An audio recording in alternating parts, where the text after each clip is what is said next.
This meeting to order. Welcome to meeting number 164 of the Standing Committee on Finance. Today's meeting is taking place in a hybrid format. All witnesses have completed the required connection tests in advance of the meeting.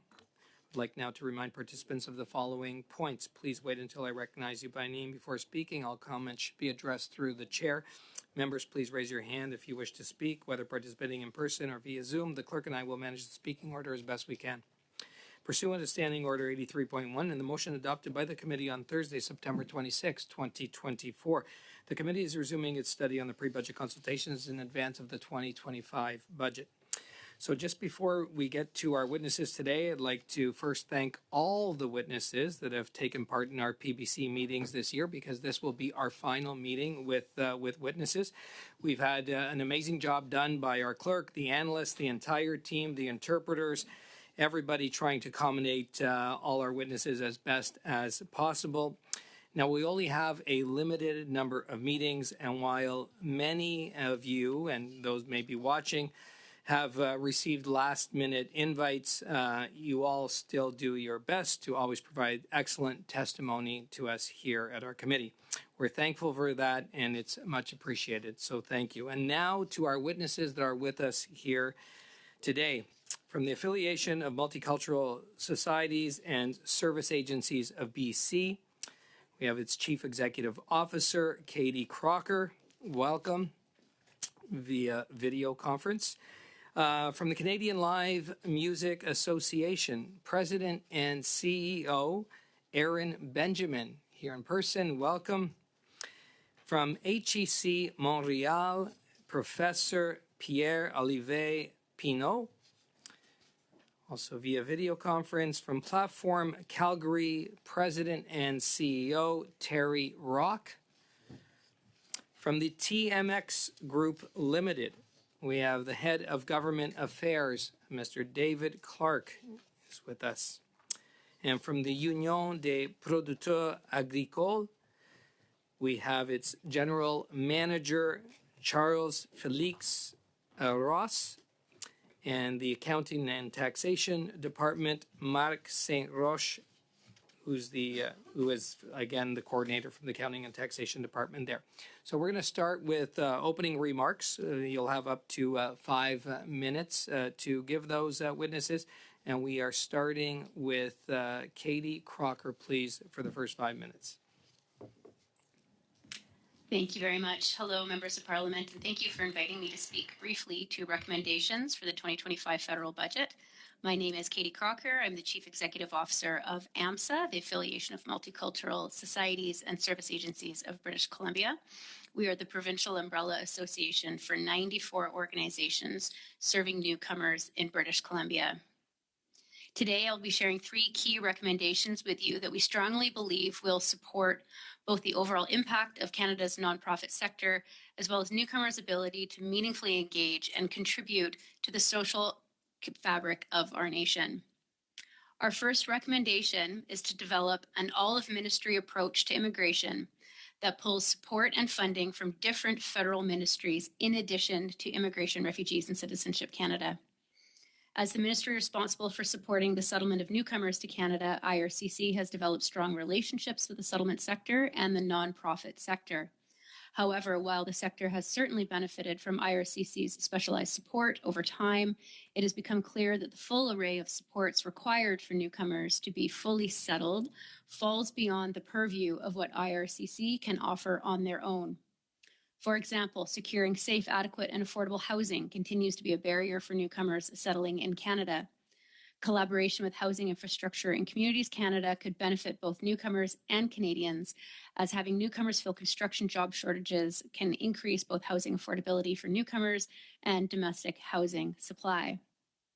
Immigration plays a significant role in Canada's overall economic growth, with most immigrants arriving in Canada through the economic pathway. As immigration provides positive impacts to the country, proactive and meaningful collaboration between federal ministries benefits the whole country. Our second recommendation is having multiple funding sources for immigration through the all-of-ministry approach, which must be coupled with implementing a holistic, fluid, and more flexible funding model for the settlement and integration sector. The The funding model needs to be fluid and flexible enough to allow organizations to change program delivery to respond to evolving unique client needs amidst global events and Canada's social and economic changes. The current funding model does not allow organizations to adjust programming according to emerging short and long-term needs without the additional administrative burdens of contract amendments. Certain types of support, such as housing supports, are not even part of the equation or the eligible support types. Additionally, the strict eligibility criteria of who can access IRCC-funded services impacts organizations' ability to serve the most vulnerable groups, such as asylum seekers, refugee claimants, and others with precarious immigration statuses. A less restrictive model would allow for more robust compensation and to attract and retain staff and to help organizations better address emerging needs for their most vulnerable clients in alignment with IRCC's core principles to deliver the right service to the right client at the right time. This model will also have an impact on collaboration and community engagement with Indigenous communities. A large part of working with Indigenous communities involves working and thinking creatively, relationally, and reciprocally, which is not possible within a funding model that is fundamentally based on colonial practices and restrictive structures and timeframes. A flexible model will allow for meaningful relationships to be built based on reciprocity and co-creation from inception. A more fluid funding model is also connected with calls from the nonprofit sector more broadly to change Treasury Board funding structures to better account for the needs of nonprofits. Which leads to recommendation number 3, an implementation of a nonprofit unit in federal government. The nonprofit sector is currently dealing with skyrocketing demands and rising costs amid stagnant funding and capacity issues, which could be addressed through the establishment of a dedicated unit to provide long-term planning and champion the perspectives of nonprofits within the federal government of Canada. In Canada, the charitable and nonprofit sector contributes 8.3% to GDP and provides 2.8 million jobs, which is greater than the GDP contribution and job creation of the fisheries and agriculture sectors. Yet, unlike those sectors, nonprofits do not currently have a place in government. Building a dedicated nonprofit unit in government would address current gaps where policy, legislation, and data collection can overlook the needs of the nonprofit sector. There is a long and well-researched history that backs this suggestion, with it being recommended by the Senate Special Committee on the Charitable Sector and the Advisory Committee on the Charitable Sector in 2019 and 2021, respectively, after widespread sector consultation. In March 2021, the Government of Canada supported the creation of a single window into government for the charitable sector, yet a dedicated unit has not emerged. A unit in the federal government could follow many other examples and models, including British Columbia's recent creation of a parliamentary secretary for community development and nonprofits. Thank you. Well, thank you, Ms. Crocker. And now we'll hear from Ms. Benjamin. Mr. Chair, Vice Chairs, members of the committee, thank you so much for inviting me to speak with you today. I would like to acknowledge Alexandre, thank you as well. The short notice to appear provided me with the challenge I was happy to accept because I am always proud to talk about the remarkable impact that our members have on Canadians, the Canadian economy, Canadian businesses, and Canadian artists. So I'm really grateful to have this opportunity to be before all of you today. My name is Erin Benjamin. I am the President and CEO of the Canadian Live Music Association, and I have the great privilege of representing Canada's live music industry. While we don't represent artists directly, we do represent the venues, clubs, concert halls, stadiums, festivals, concert promoters, talent agents, and the vast supply chain that facilitates live music in all its shapes and sizes for artists and their fans from across the country and around the world. We are the touring infrastructure, indoors and out. You know us as your favorite local festival, maybe the punk rock club where you used to mosh as a teenager, and you certainly know us as the industry that brings Taylor Swift to town. Our budget submission contains 3 very important and specific recommendations, but rather than walk through the submission, which you've seen, I instead would like to share some additional information for your consideration as you think about how to situate the power of live music into the next federal budget and beyond. In our brief, particularly in the second recommendation, although it does relate directly to all 3, we talk about the potential and opportunity that music tourism is representing here in Canada and globally, and how it's growing. So music tourism is basically when you visit somewhere where you don't live, no matter how far away, to see a show, it's about the money you spend along the way. That is music tourism. And in fact, in a few short weeks, the Canadian Live Music Association will release the first ever economic impact study of Canada's live music sector. And it will say in 2023 that visitor spending associated with live music tourism reached an estimated $9.9 billion, which in turn contributes $8.9 billion to GDP, which is in addition to the direct $2 billion in GDP from the live music industry itself without the tourism piece, all while creating a combined nearly 80,000 jobs, which means live music is not just about connecting artists and fans. Live music means tourism. And these numbers, this is basically without trying. Barely any policy or investment strategies that could wrap themselves around our industry exist, but they should and they could. We have comprehensive programs for the creation of content, but very little that focus on the infrastructure required to showcase that content. The Canadian Live Music Association has a roadmap to level up Canada's live music activity and compete with the international music tourism marketplace, which is growing by 10% per year because our industry is like no other. When our concert halls are full, our neighborhood restaurants are full. When our festivals are sold out, our hotels are full. Our margins are very slim. We take on the risk, and everyone benefits. Just ask the City of Toronto next week. And here's the thing. This is across our ecosystem. The Taylor Swift effect is scalable, and whether you're a mid-sized performing arts center in Calgary, a concert series in Prince George, or Festival d'Été on the beautiful Plains of Abraham in Quebec City. So I want to reinforce, too, that the music itself matters. The artists are why we do this in the first place. Without them, none of this happens. And sometimes when we talk about the economics of this business, the fear is that that will get lost. But the truth is, more live music activity, more opportunities for artists and their fans to create and share the lifelong memories together. We bring them together.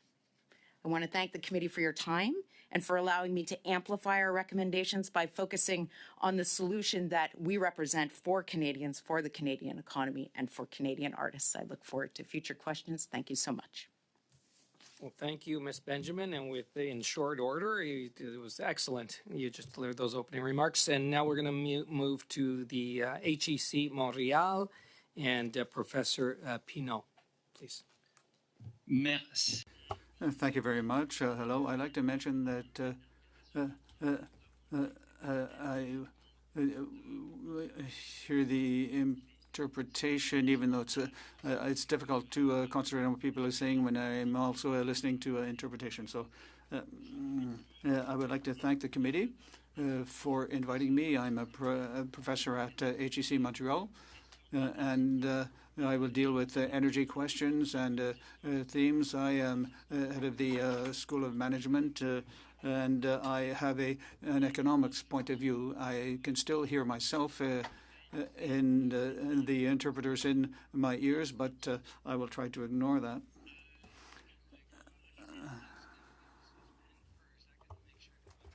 These technical challenges. Yeah.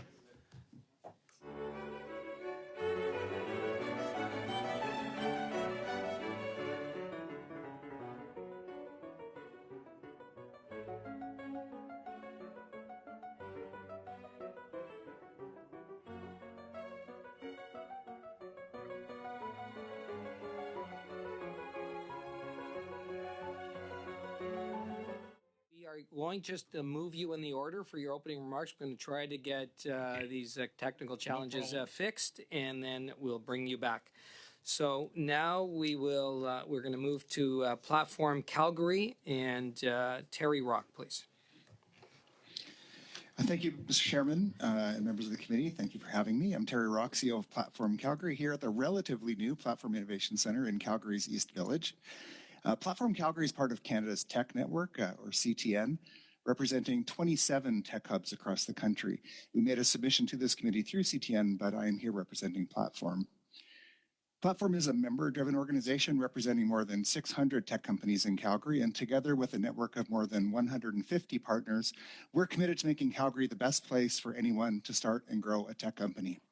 Tech firms and the entrepreneurial people that start them are vital contributors to the growth of our economy. This work is urgent as Canada looks to reverse declining productivity and to future-proof important industries like manufacturing, transportation, healthcare, and agriculture. To succeed, our entrepreneurs and innovators need conditions that promote growth, which we break down into three simple necessities: access to talented and ambitious team members, patient and smart investment capital, and customers that are themselves pushing to be on the cutting edge. In my simple way of looking at the world, the work of government is mostly about getting out of the way of our innovators. It's about removing friction and incenting smart risk-taking. We have a mantra at Platform Calgary: founders first, entrepreneurs first, innovators first. These people are the ones building our economy, not us. We're here for them. As it relates to the work of this committee, much of the conversation in our community has been about the changes to the capital gains tax, and rightfully so.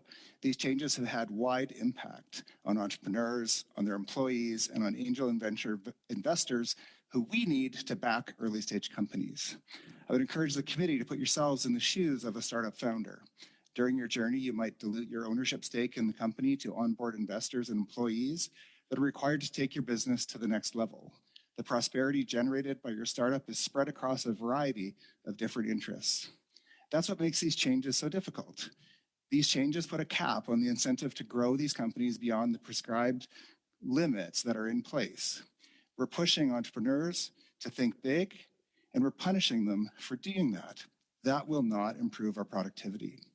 Now put yourself in the shoes of a venture investor. You're being asked to risk your money on a team or technology often unproven with no hope of return for at least a decade, often 2 decades. This is high risk and sometimes high reward work. It requires savvy, it requires patience, and it requires a return on investment. Simply, without a strong angel and venture investment ecosystem, our economy will not have the power of a dynamic startup ecosystem, a proven driver of shared prosperity. It gets worse. Canadian founders are already finding investment and often a new home south of the border. A recent survey by the Canadian Council of Innovators showed that over 84% of Canadian tech leaders view the US as the best place to grow their business. The last thing we need right now is more barriers put in front of our local investors and innovators. This is a global market. We must be globally competitive. We must be. Now, I'd like to take a moment and thank the government for their careful consideration of the Canadian Entrepreneurs Incentive. Changes announced earlier have made CEI more competitive, but there remain important gaps. Employees are still not being considered appropriately. 98% of employees in tech companies will not meet the threshold of 5% ownership in a company. This is a disincentive.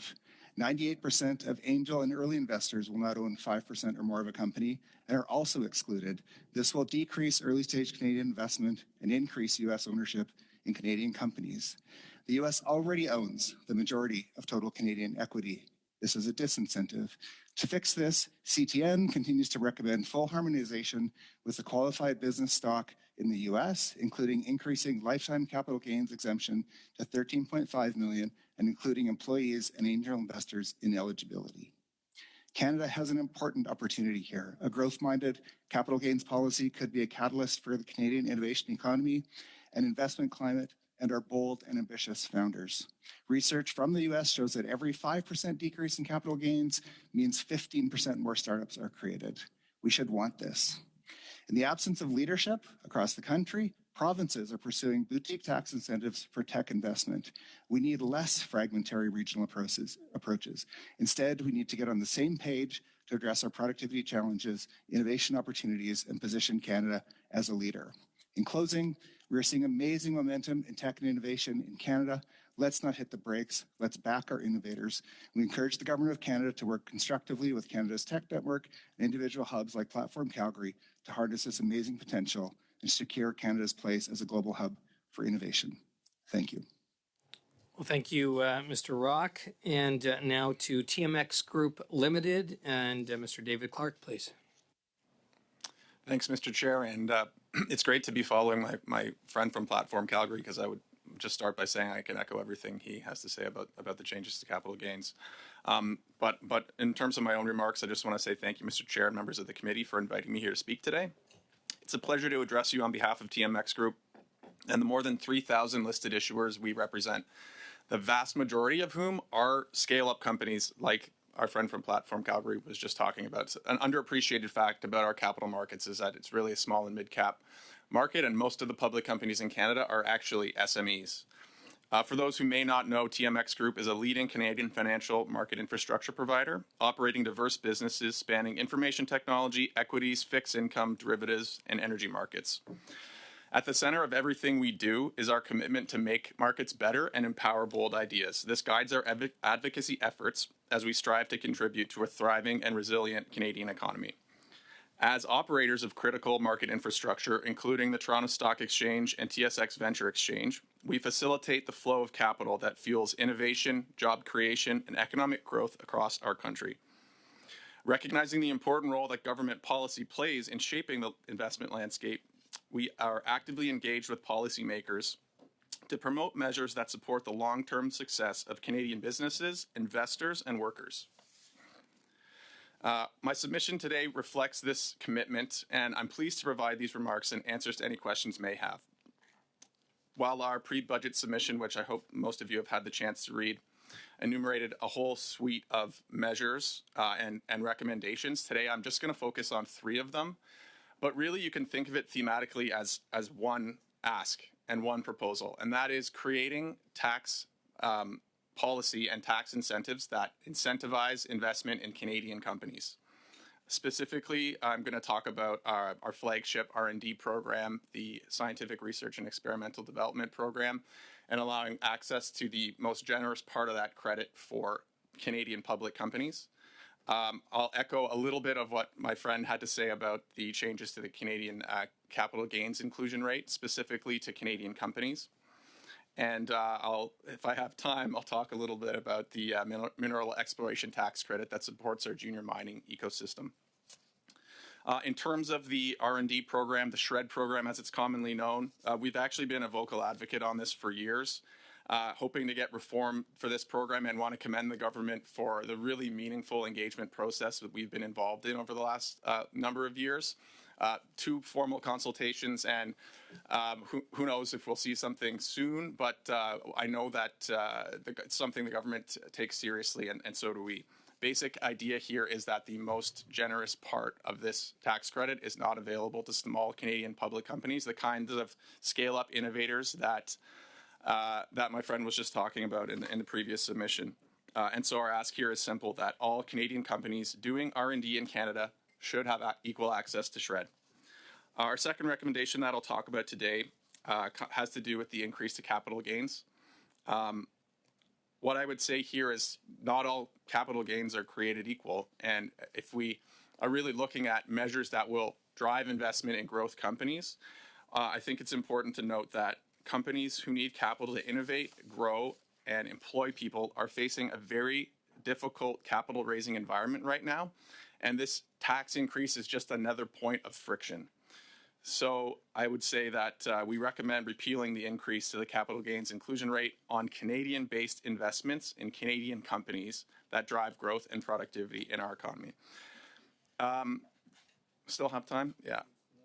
Final piece is around what's known as the Mineral Exploration Tax Credit, the METC. This is a policy that's been around for decades, and it's designed to support junior mining companies. So we talk a lot about the clean energy transition and the need to find, access, mine and refine and produce the minerals that are going to lead to our clean energy transition. This credit plays a critical role in that. The issue that we have is that every year it only gets renewed for 1 year. And so when you're talking about investors and creating certainty, this annual cycle of having to ask for the program to be renewed every year decreases that certainty, and we would suggest that if we could make the credit permanent or extend it for perhaps 5 years, it would increase that certainty and make those investment decisions easier. I'll wrap up just by saying that these recommendations, as I mentioned, are aimed at fostering a more competitive, innovative, and growth-friendly Canadian economy. We urge policymakers in the committee to give all Canadian companies access to all Canadian companies conducting R&D in Canada equal access to the SHRED program, including our small public companies, to abandon the increase to the capital gains inclusion rate on Canadian investments, and to make the mineral exploration tax credit permanent. Thanks for your questions and for inviting me here today, and I look forward to your questions, I should say. Thanks. Okay. Thank you. Thank you, Mr. Clark. Appel au règlement, Monsieur le Président. Point of order. Sorry for interrupting, but I think that the team is trying to call Professor Pinault. Maybe I could ask Mr. Pinault to answer his phone, because the technicians are trying to call you, Mr. Pinault. Yeah, Mr. Pinault, is your phone working? No, it's not working. For some reasons, it's on my computer and it's not working. I'll just log out and try to come again. I think that might help. Téléphone parce qu'on essaye de vous rejoindre. But we are trying to phone you. The technicians are trying to phone you. I don't know if his phone is through his computer or what. Anyway, so yeah, we'll keep trying. We are now going to hear from the Union des producteurs agricoles, and I believe speaking will be Monsieur Ross. Oui. Oui. Yes. So, hello, everyone. On behalf of the agricultural producers of Quebec, I would like to thank the members of the Committee of Finances for inviting us. I am Charles Ross. I'm an agronomist, Director General of the Union. With me is Marc Sanrock, who is our coordinator for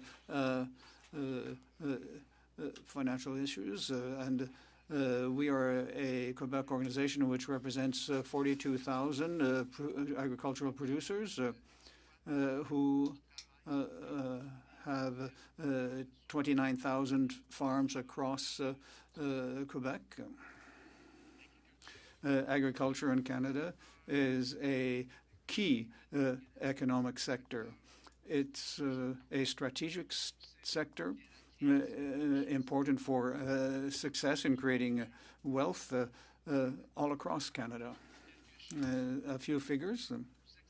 We export, Canada exports agricultural products and agri-food, approximately $100 billion worth, and nearly $100 billion worth of agricultural products every year.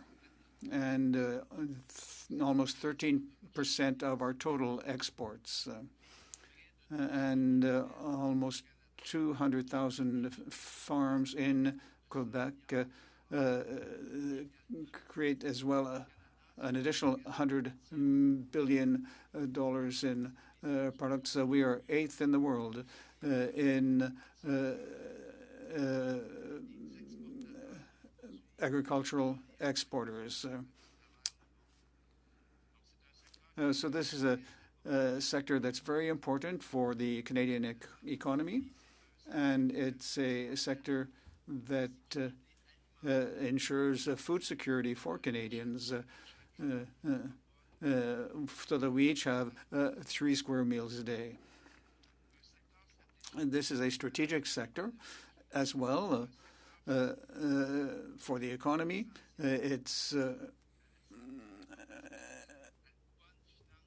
This also contributes to our budgets, to achieving balanced budgets.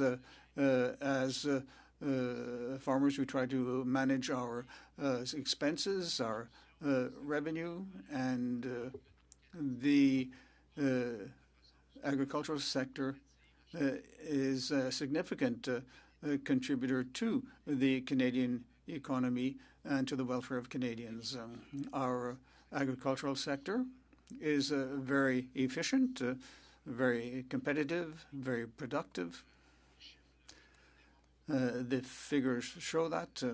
And as an economic sector, there are tremendous challenges there are many challenges to deal with in the coming years. And in that context, we always need support and investment from the Canadian government, a partnership with the government and with the producers. And this one challenge is that of the environment and adaptation to climate change. Canada, we want to be leaders in dealing with climate change, and we are committed to dealing with climate change and the effects of climate change on our economy. We are aware of the effect of climate change on waterways and on agricultural lands and agriculture.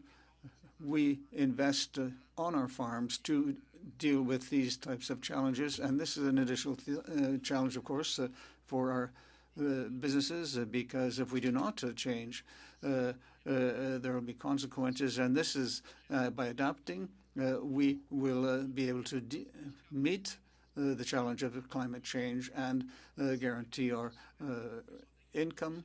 And if Canada wants to be continue to be a leader in beneficial agricultural practices, we must reflect on programs to support businesses and farmers. And this is why this is important at this pre-budget consultation, to take into account our competitors. Our number one competitor is the United States, which supports its farmers, and we must ensure that we invest, just as the Americans do, to protect our farmers and businesses so that we can ensure continuing adaptation for climate change and continuing development of practices to deal with climate change. Canada is also involved with climate change, risk management with regard to our markets. And in Quebec, we have had a number of catastrophes, things like drought. We have had assistance from the federal government, but often the response to any assistance is long coming. And so we would ask for significant investments and improvement in the Agri-Stability Fund. Thank you very much, Mr. Ross. Members' questions to expand, but we are going to try right now Professor Pinault one more time. Hopefully it works. You know what? Sometimes we do have technical challenges, and we don't know kind of where they come from, but we'll try, and let's hope that it works this time. D'accord, merci beaucoup. Yes, okay, thank you very much. So if there's a problem, please tell me. So I'd like to thank the committee once again for inviting me. I look at the energy future of Canada, and while respecting the environment and the Canadian economy. I would note that over the last 30 years, Canadians have become wealthier with regard to the GDP average per inhabitant. We're richer and richer as Canadians. Of course, this wealth is not equally shared, but in all the various sectors of the population, this wealth is increasing. Unfortunately, there are climate problems, climate crisis problems that are increasing in seriousness, and they also have an increasing public debt. So almost tripling the debt, whereas the population has only increased from 27 to 40 million in the period of 1990 to 2023. So the debt is growing much more than population growth. And so even though we are richer, we are spending more. and this is a challenge. It's difficult to understand because normally, if we are richer, we should be able to do more for the environment and not getting into debt by doing so, because we are growing like never before.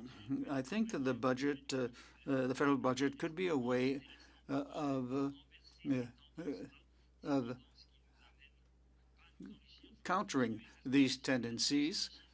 And while continuing to see our wealth grow, we have to invest in fighting pollution. For example, Canadian households, which are richer and richer, and we see that there are figures that show that in all categories of households, there are three major costs for Canadian households.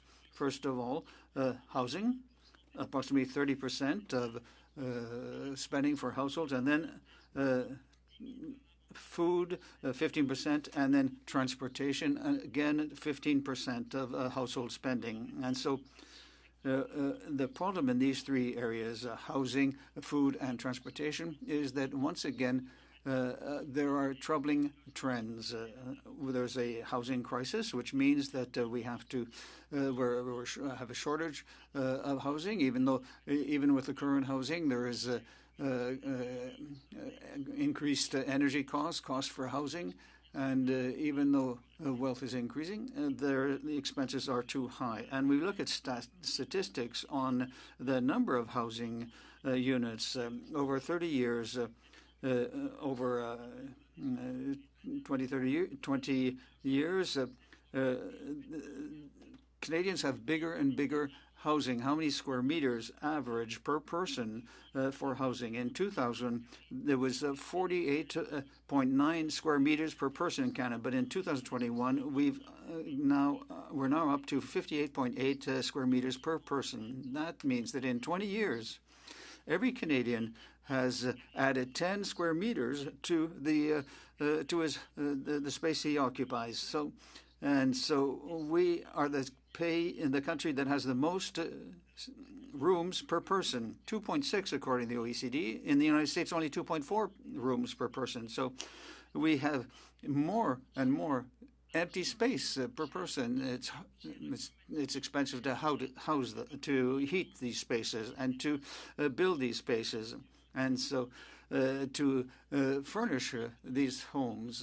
And that means that we have a housing crisis with bigger homes, which take more energy to heat, and then the difficulty of building more housing that can't continue. So we have to have a means of changing this trend of having bigger and bigger homes. And my proposal would be to have a fiscal framework that would penalize people who have more than 50 square meters. Now, going on to food, again, this is a growing cost for households, and Canadians are increasingly obese, and in statistics we see there are more and more people who are obese or have an excess weight, and of course that leads to health problems. And healthcare costs a lot, and of course people have to buy food that costs expensive, that costs a great deal, and then there's a problem with pollution, and this is an area where these health problems are growing. So we want to achieve zero carbon. We have to reduce what we buy. So why would you spend too much for food that leads to obesity and creates pollution? So we have to find a way, again, through a tax system to ensure that Canadians eat better and eat less fat, less sugar, less salt to improve their health. And then I would invite the committee to look at the possibility of some kind of a tax in that regard. And for transportation, again, we can see that we have more and more vehicles in Quebec and in Canada, And we've gone from 495 vehicles per 1,000 inhabitants in 2000 to almost 600 vehicles per 100 inhabitants in 2021. So more and more vehicles per person, and bigger vehicles. There were 30% of SUVs and an increase of 30% of SUVs and small trucks. Wrap up. We're way. I know it, and we will have a lot of time during members' questions, but you have to wrap up. Yeah. Alors, je terminerai en So I'll finish by saying that we also have to look at transportation, and we have to use fewer and fewer vehicles that are bigger and cost more in fuel, and they're bad for the environment, bad for people, and prevent people being more physically active, like walking where they want to go. Thank you very much. Merci. And now we'll get right to members' questions. Each party will have up to 6 minutes in the first round of questions. We are starting with MP McLean, please, for the first 6 minutes. Well, thank you, Mr. Chair, and welcome to our guests. My first questions are going to be to Mr. Terry Rock at Platform Calgary. Mr. Rock, thanks very much for your testimony here today, and I really focused on what you brought to the table here for what it takes for a successful innovation company: team, capital, and customers. But I'd like you to go through that in a little more detail for us, please. What does team mean, and how does team get rewarded for being in a tech company and the choices they make when they decide to be in a tech company versus being somewhere else, please? Yeah, well, thank you for the question through the chair. Behind me is 600 member companies. In a given year, we would have up to 700 people taking programs to become entrepreneurs in these tech companies. And we focus on that founder and then the first 5 people. We have a cafe downstairs that sells instant ramen for a reason. These folks are taking it. A lot of them are leaving high-paying jobs, and they're pursuing the creation of a business that can create prosperity and more jobs into the future. And they're giving up things. They're giving up steady incomes. And a lot of times the people here, it will take them 3 to 5 years to actually hit a point where they can start to pay themselves properly. But they're taking risks so that they can do that. Okay, Mr. Rock, I'm sorry, I've only got a little bit of time here. So, so the issue is they take lower pay because they get options in the companies. Correct. Yes, exactly. Thank you very much. And yes, it's a choice. Yeah. Likewise with capital, can you explain the motivation for capital to invest in companies that are startups that you incubate there, please? Yes, sure. So they're looking, venture would be a very high risk investment. They will make a portfolio bet, invest in 20 plus companies, hoping that one of those or two will be big successes. The other ones they're expecting to write off. They will hold that investment for over a decade and hope then to get the return after that. They are not paid. They're not giving up interest, but they're making a significant choice to invest in a high risk area. It's the only way these companies can actually grow as fast as their potential. Sorry, over the last number of years, how well has Calgary in particular done through Platform Calgary in attracting venture capital to your companies? Well, Alberta has been on a roll. We have been growing at one of the fastest growing venture jurisdictions in Canada.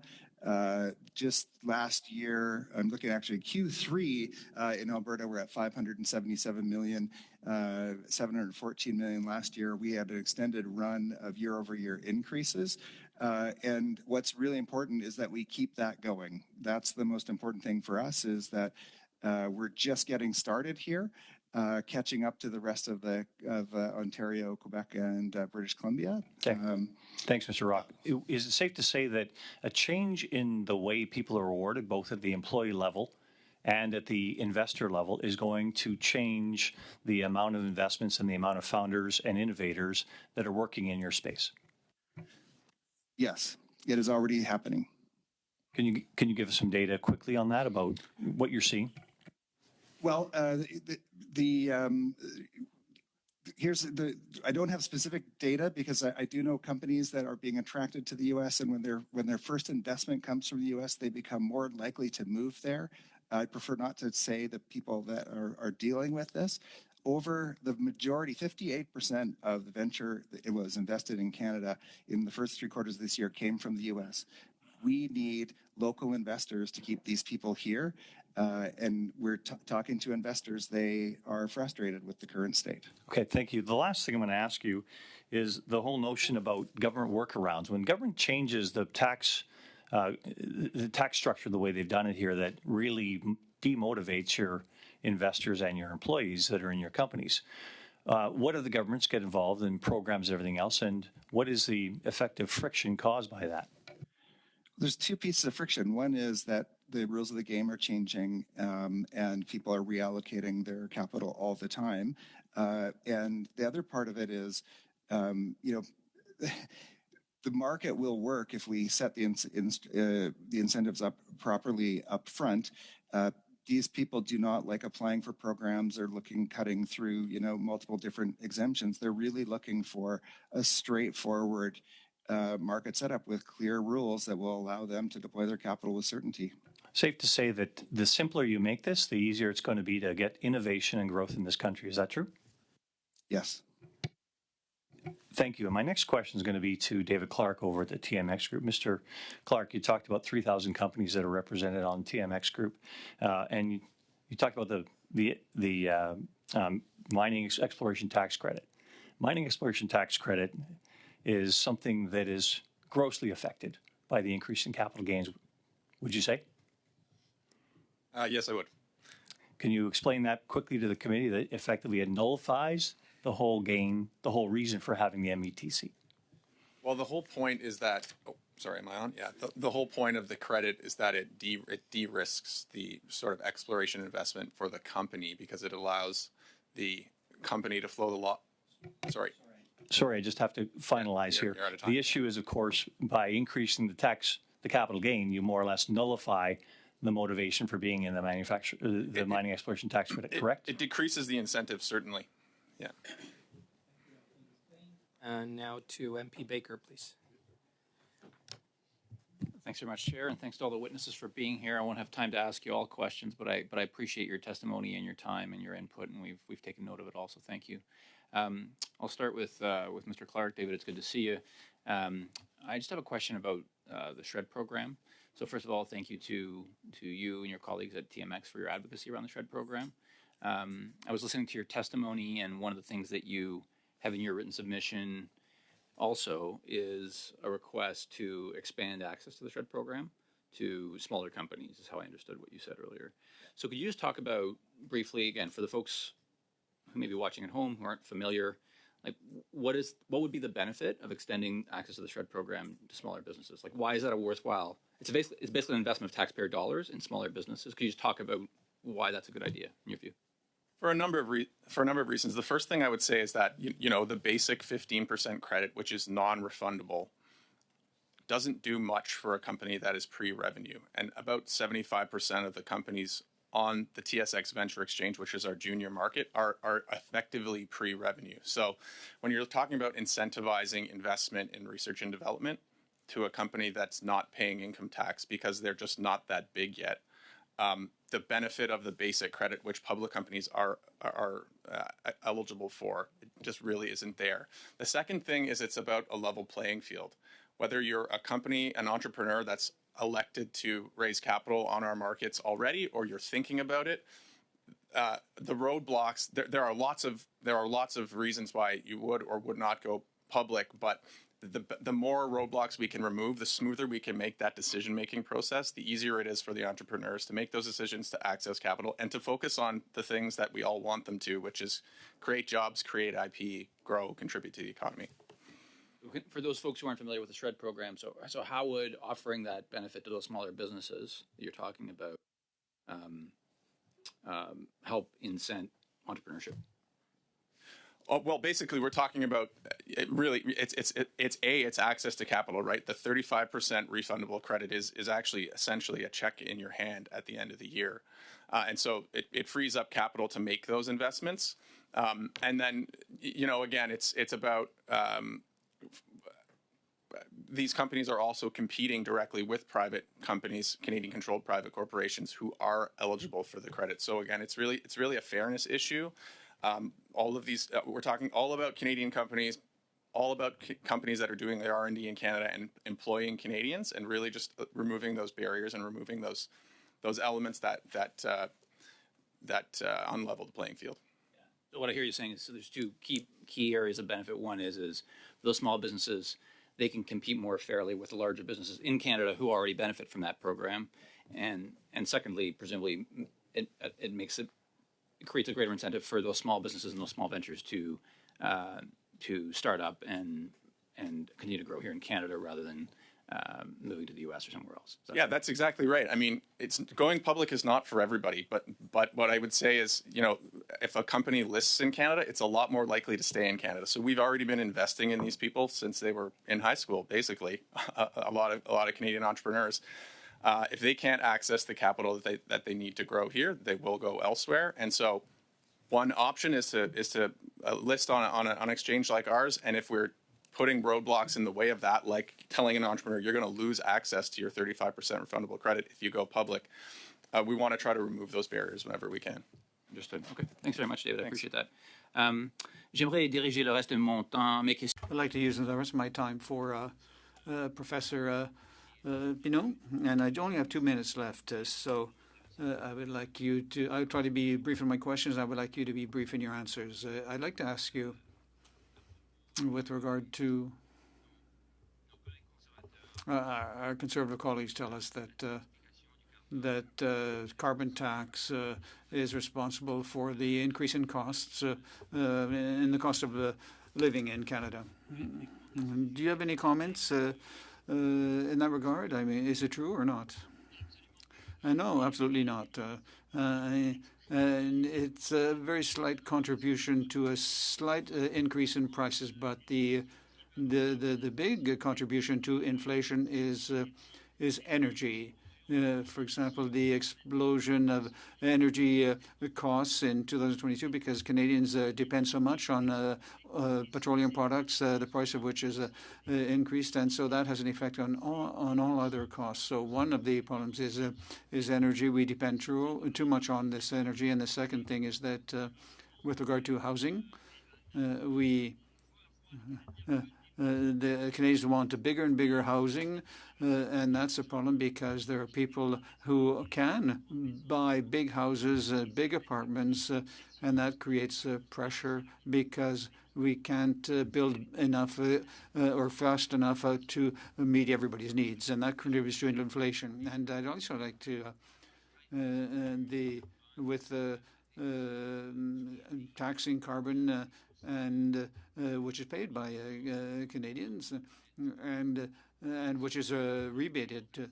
Yes, this is very beneficial for most Canadians who those that are paying carbon tax receive a check from the federal government, and generally speaking, that provides for that compensates for the tax, and I approve this system. Thank you very much. Marie. Yes. Thank you very much, Chair. Ivan, I'd like to thank the witnesses. We don't have a lot of time. I can't ask questions to everyone, but I will ask the Union of Agricultural Producers. Thank you very much, Mr. Ross. If you would like to finish your presentation, please go ahead.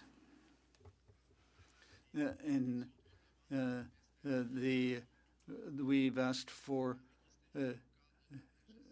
an improvement in risk management and also with regard to interest rates. I mean, we have high levels of debt, and so we would like to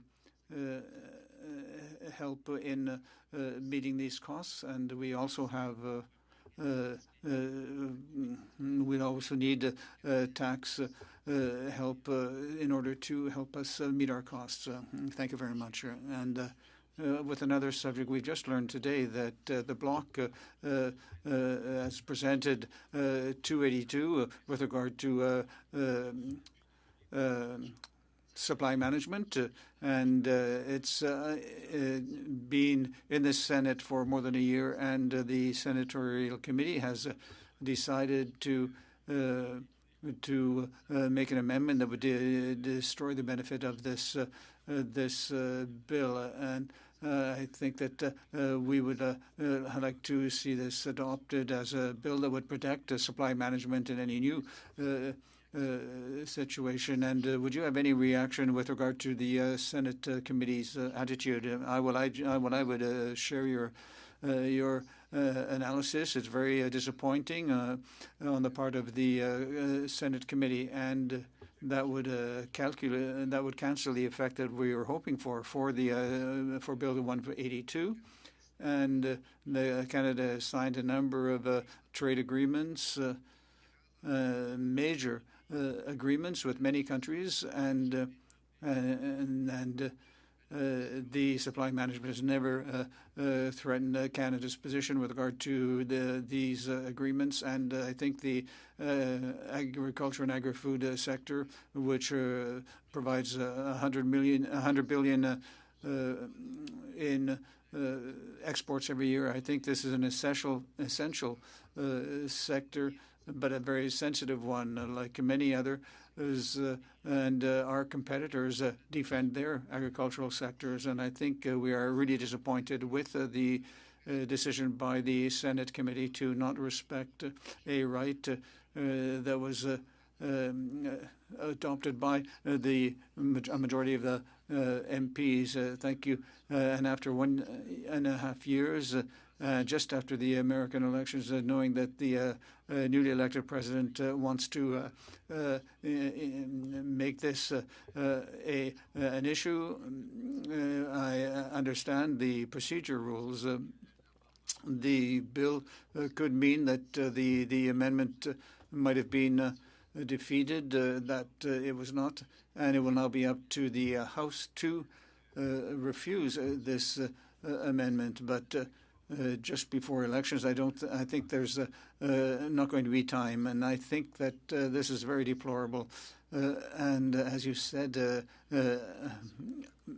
other countries also have protection measures for their agricultural sector, and I think it's really deplorable. And I would, coming back to your presentation, you talked about investments to adapt to climate change, and you said that in the United States, there are already measures to protect against climate change, and in Canada there's already about $2 billion for dealing with climate change. And how is that implemented, and what changes have you made to adapt to climate change to protect the environment? There are three types of investment: risk management, and our crop insurance programs are not adapted to meet the problems of climate change, like we saw in Quebec with regard to market garden farms, and the need help in adopting farming methods that help us deal with changes in the environment, and we want to improve the situation of these farms. The United States does it. They support their farmers with a number of programs, and these are very generous programs because their purpose is to help them be more productive and also have a better effect on the environment. And so I would say that those are the two big things: crop insurance and risk management, and practices that are beneficial for the environment. And I think that there are programs in Canada, but very much inferior to what other countries like the United States have. And we're all having to sell our products on the same market. So thank you very much. I will have other questions, but I will leave them for my next turn. Thank you. Saint-Marie, and now to MP Davies. Thank you, Mr. Chair, and thank you to all the witnesses for being here. Ms. Crocker, just 2 days ago, the AMSA published the following response to the federal government's 2025-2027 Immigration Levels Plan, and I'm quoting from it. The 25-27 Immigration Levels Plan indicates a reduction in immigration levels by approximately 20% for 2025. Canada doesn't have an immigration problem. It has a planning problem. The need for a coherent and compassionate immigration strategy is imminent. Can you elaborate on why you believe Canada has a planning problem rather than an immigration problem? Absolutely, and thank you, MP Davies, for the question. So we've seen immigrants scapegoated for many of the systemic issues that we have here in Canada. The most recent is housing, but this is not new. Over the years, we have seen many burdens placed onto newcomers to shoulder the responsibility for lack of planning. We have had a infrastructure planning problem in this country for decades. Housing supply has been neglected. It has been extremely difficult for builders to be able to get permits. There has been a very poor connection between the provinces and the federal government in terms of planning for immigration, looking at where newcomers are going to be able to settle once they get into communities, because once newcomers come into Canada, they settle in communities. Couple with that the temporary worker program and the international students and the lack of planning that has been done there. All of this has led to a culmination of a series of events where we now have a significant housing shortage that has nothing to do with newcomers. This housing shortage is a planning problem. It is a all of government problem, and we are seeing more and more people wanting to put this on the shoulders of newcomers, where we have leveraged newcomers to fill job gaps. We know that we are going to have a significant labor shortage in this country. We already have a significant labor shortage in this country, and the only way we have population growth is through the arrival and successful settlement of newcomers. But when we're seeing people who are landing in Canada after going through very strict processes to get here and not being able to find housing and not being able to work in the jobs in which they are trained, and this brings us to the foreign credential recognition challenges that we're having, which is also a planning problem, not a newcomer problem. We continue to see ourselves going round and round in circles, that we are scapegoating the newcomers that we are leaning on in order to keep our country and our economy moving. Thank you. Now, you've sort of touched on this, but I want to lead into the impact this might have on our economy. After all, we're talking about pre-budget planning here. How might the reduction in immigration levels for 2025 and thereafter impact the communities and sectors that rely heavily on immigrant contributions and, I guess, our economy at large? Yeah, thank you for that question. And we can start just by simply looking at the fact that we are going to have the majority of the workforce that are going to be leaving for retirement. So we're estimating about 30% of the workforce remaining is not due to retirement, is due to growth and the lack of labor to be able to fill that. So as we've leaned on the temporary worker program for far too long. And we've done this without creating pathways to permanency. And so all of the investment that goes into bringing people into Canada, settling people in Canada, and then having them unable to work in their area of expertise has cost our economy a lot of money. I don't have the data in front of me right now, but you can pull this up quite easily to see that the discrepancy between what people can earn and contribute if they're able to have their credentials recognized versus what they're actually earning and contributing because we're not recognizing credentials, that in and of itself is causing a massive gap. And so as we're looking at more and more people needing to settle outside of urban areas because of the cost to live in the urban centers and starting to settle into smaller centers, we're seeing those communities deeply impacted because they're not able to fill the jobs to keep their communities running, but they're also going to be facing problems with taking over small business. And we're starting to see this as a really significant issue in smaller communities where small and medium business do not have people to be able to take them over, and so they're shutting down. And then this is having a very significant impact on the community as a whole. I've done a bit of research. According to Statistics Canada, immigrants play a key role in a number of Canada's key sectors, including the construction sector, accounting, and others. But I want to focus a bit on health because we know we have a shortage in the health sector, and immigrants play a key role, making up 25% of registered nurses, 42% of nurse aides and related occupations, 43% of pharmacists, 37% of physicians, 45% of dentists, and 61% of dental technologists. So again, you've touched on this, but in your view, what impact will a reduction in immigration levels plan or a lack of planning have on Canada's labor force in the coming years in the health sector? Yeah. And this is where we're seeing that the current plan is being quite reactive and not particularly proactive.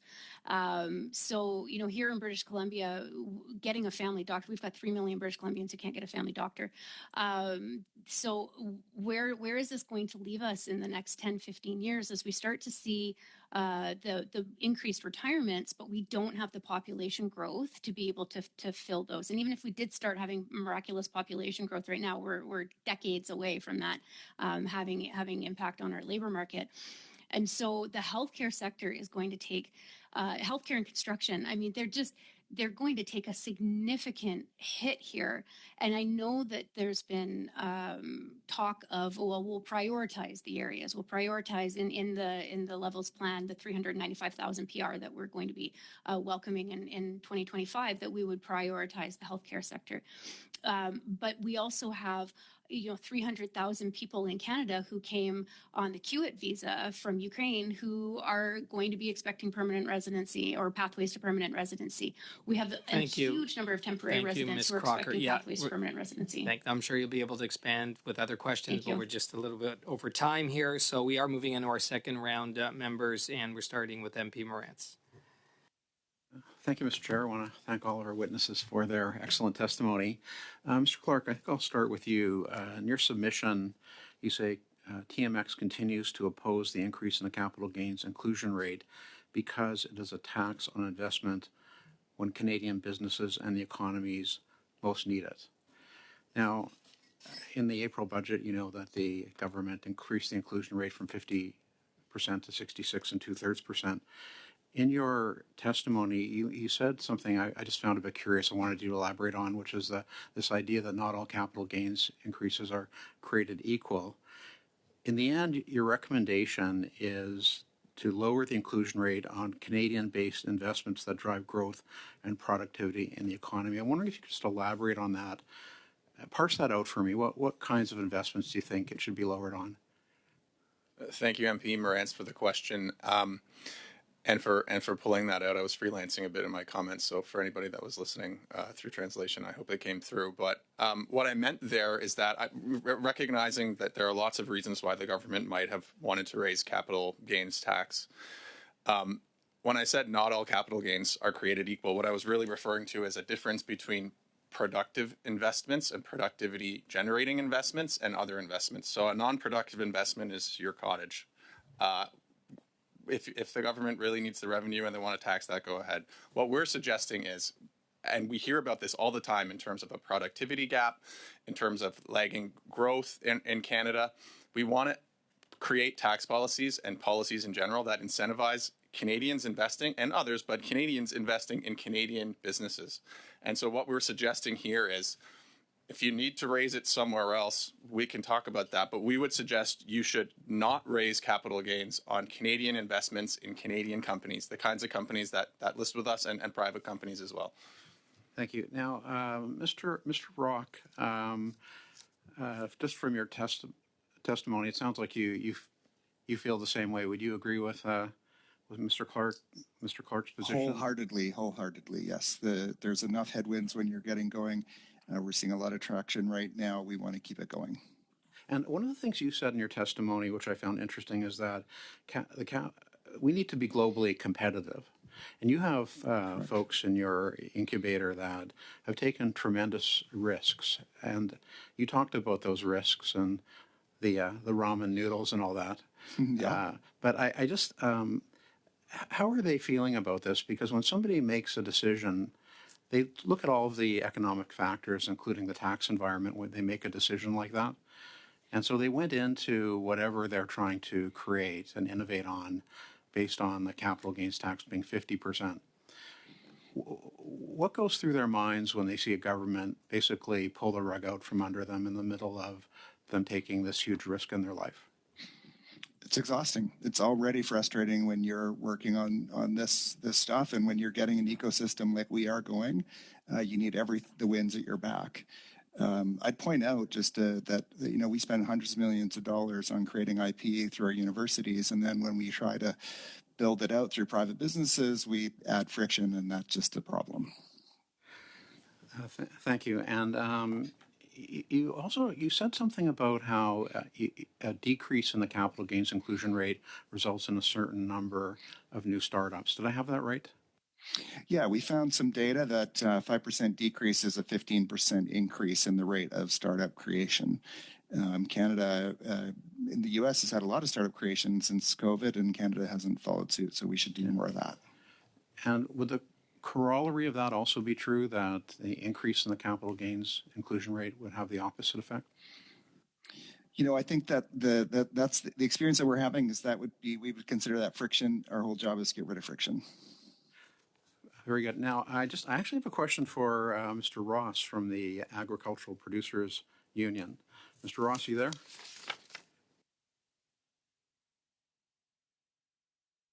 Yes. Oui. Yes. In your submission to the committee, you said that the government should eliminate or limit taxable capital gains on the gifting or low-cost sale of certain assets, farm assets, to a nephew or niece. I'm just wondering, if you have an opinion on what the government did this April in the budget of increasing the capital gains tax inclusion rate, which seems to go against the intent of your recommendation.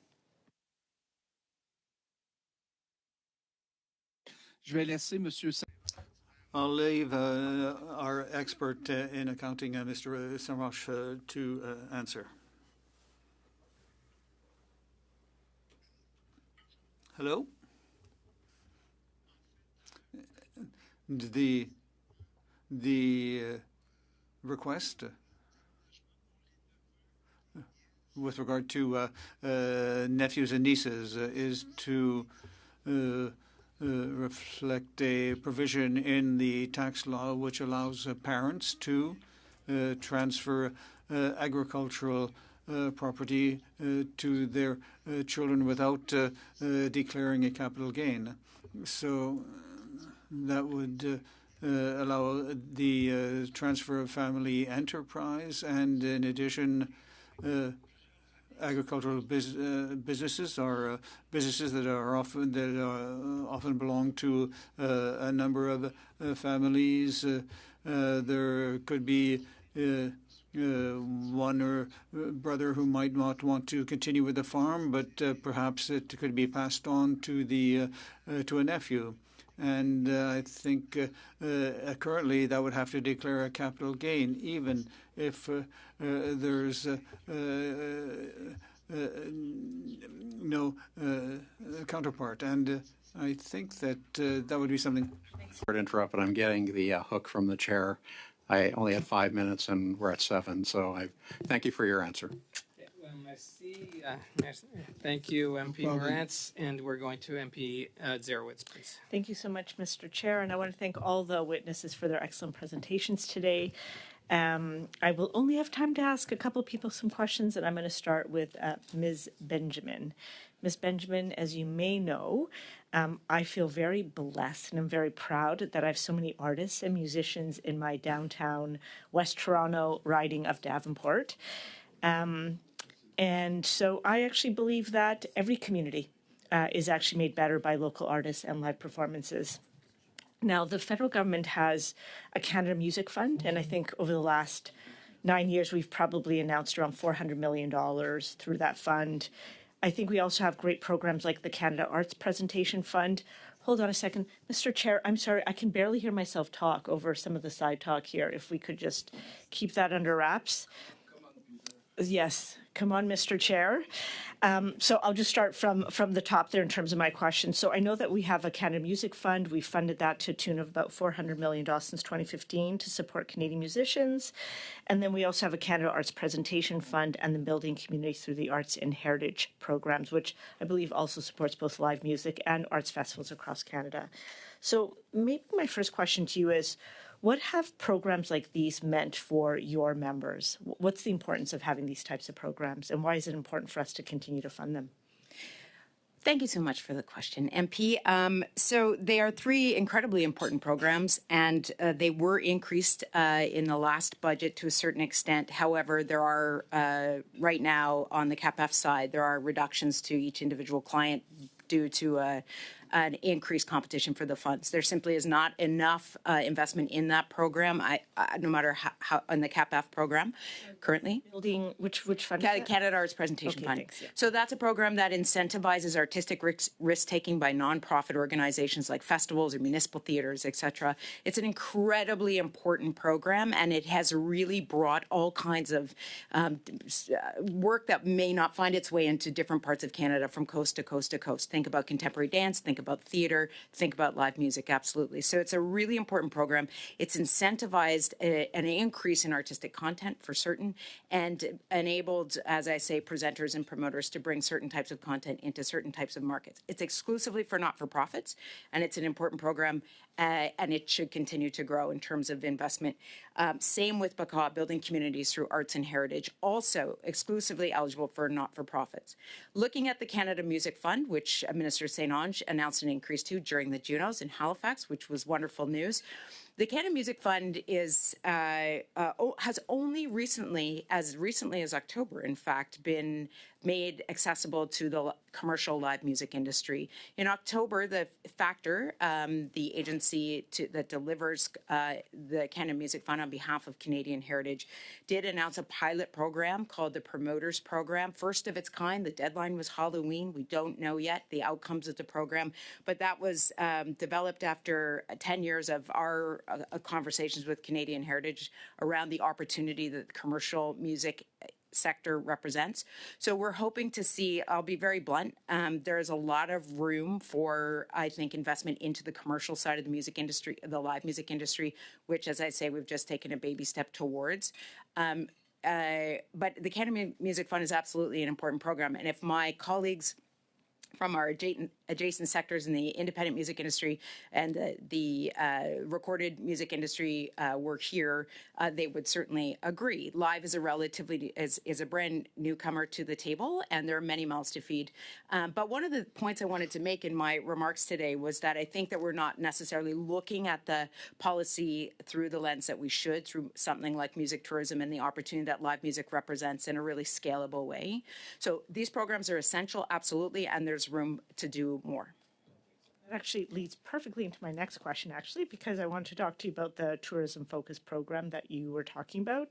So it seems like we have some programs that are in place which are great but need more funding. Is there any other programs that exist that are helpful towards this tourism-focused program recommendation that you have? And where do you feel that there's an opportunity for us to do more? If you could be a little bit more specific.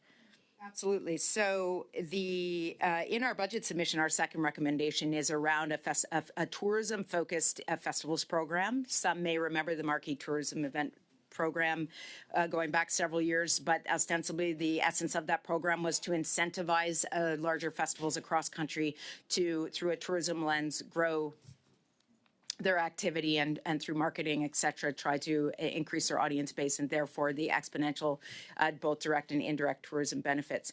So we're supporting festivals to a certain extent through the CAPF program, through the tourism growth program to a certain extent. There is an events component there, but our recommendation around the festivals program is fundamental to really leveraging the music tourism piece.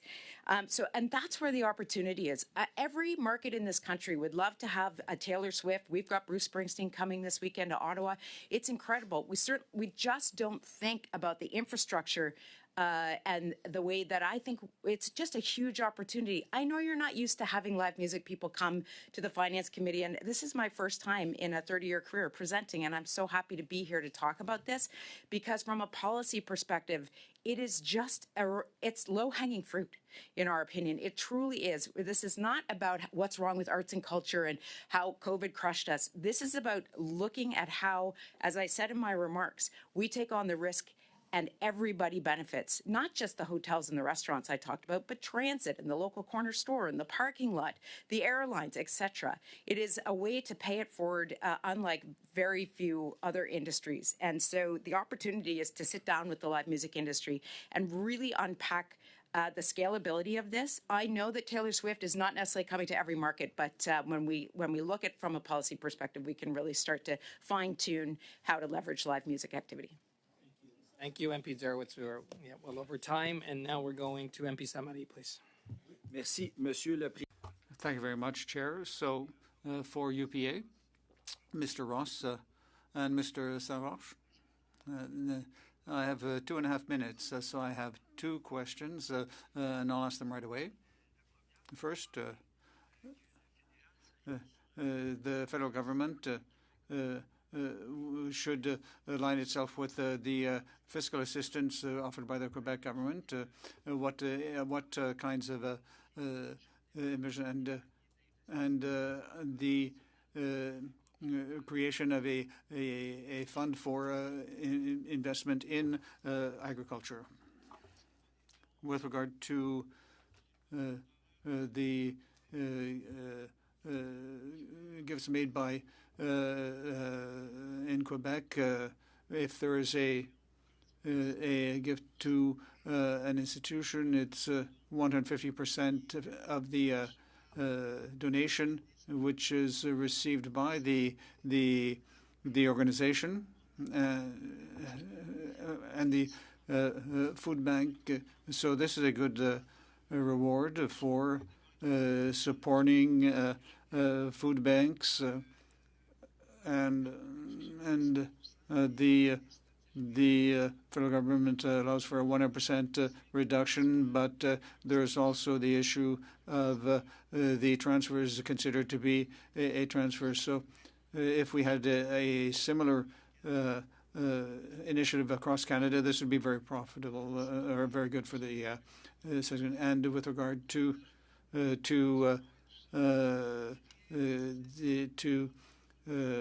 compensation for managing Canadian forests, and this would allow for revenue from wood cutting, and if this is not reinvested, there could be a tax on it. But if there is a program to improve your land, there could be a fiscal benefit for reinvesting in changing forested areas to agricultural production. Thank you. MP Davies, please. Thank you. Ms. Crocker, Canada's population has grown in recent years. I think we reached about 41 million in April of this year. Immigration accounted for about 98% of this growth in 2023, but 60% of that can be attributed to temporary residents. In your view, what steps should the federal government take to improve pathways to permanent residence for temporary residents? Excellent question. Thank you. A step was taken in the right direction with the home caregiver pilot. That was an opportunity for people who are coming to provide care for people who are either helping the children or with elderly or disabled peoples. So that was definitely a step in the right direction. I think where we are really missing the mark here is in two key areas. One is international students, and one is with seasonal agricultural workers. And so we need to start to understand that seasonal agricultural workers in British Columbia account for about 13.4% of the labor market, and so we are having people come and live in Canada and contribute to the economy, contribute to our food security, and food security is a significant issue here in this country, and we are not providing pathways to permanency for these seasonal agricultural workers. So I think that is a very significant area where we need to see increased pathways to permanence. But we also need to look at strengthening the PMP program as well, and understanding how individuals can access we're going to see the majority of our permanent residents come from already within Canada, and we've seen that both during COVID. We're expecting that with the Kiewit visa holders, and I would like to see more opportunities for individuals who are coming through those different pathways to be able to access permanency. I want to give you a moment. I know you do a lot of work settling refugees. What advice would you give the federal government in terms of better policy in terms of settling displaced people and refugees in Canada? Well, the priority here needs to be regularization. The humanitarian commitments that we have internationally require us to allow people to come into Canada and seek asylum, and the processes that we have in place, the Safe Third Country Agreement, the lack of support that's provided to people seeking asylum, and the fact that we do not have a regularization program is shameful, and it's something that we have continuously brought forward and has continuously been backbenched. So that would be our number one priority. Our second would be increasing the refugee assistance program rates, so that we are not bringing refugees to Canada to live in abject poverty. We are not creating conditions for success, and yet refugees are succeeding, and they're succeeding on their own volition. They are not succeeding because they are being adequately supported by us. Thank you, MP Davies. Now we'll go to MP Kelly. Thank you. I'll go back to to Platform Calgary. You talked about the effect of capital gains on your members. Could you maybe elaborate on your recommendation around employees and angel investors? Yes, through the chair. Thank you for that question. So the way that the entrepreneur incentive has been adjusted did allow for ownership of 5% to be included. Now that the problem is that 98% of angel investors and 98% of employees of startups do not have 5% equity. So they are unable to participate in that exemption. So this is, the harmonization with the QSBS in the US is a way to get at this, and the sort of structure is provided. It makes us competitive. That's the sort of core of where we think it could go. Okay, so this is another way in which tax competitiveness with other countries harms our ability to improve our productivity through innovation. Right, that's part of it, and also just recognizing I think the notion that not all capital gains are the same is a good takeaway from this meeting. That when we are trying to build these high growth companies, we're getting a lot of people around the table to help us do that, and we want all of those people to be incented the same way. And right now, the way the caps are set up, we aren't doing that, and some of the most important parties are cut out: angel investors and early employees who are giving up almost as much as founders in some cases. All right, so it's just for the committee's benefit. It's normal in your sector to comp for employees to be compensated through equity rather than. That's right. salary. Yeah, that's part of the pitch: is come with us, eat ramen for 3 years, 5 years, and then we're going to build something big, and we're going to employ lots of people, and then that's how we'll get paid at the end of the day, like that. All right, Mr. Clark, if you talked about actually most of the members of your exchanges are in fact, you said, small and medium-sized enterprises, and so similar arrangements there with some of these are small businesses, not large, that are being subjected to the higher tax rate.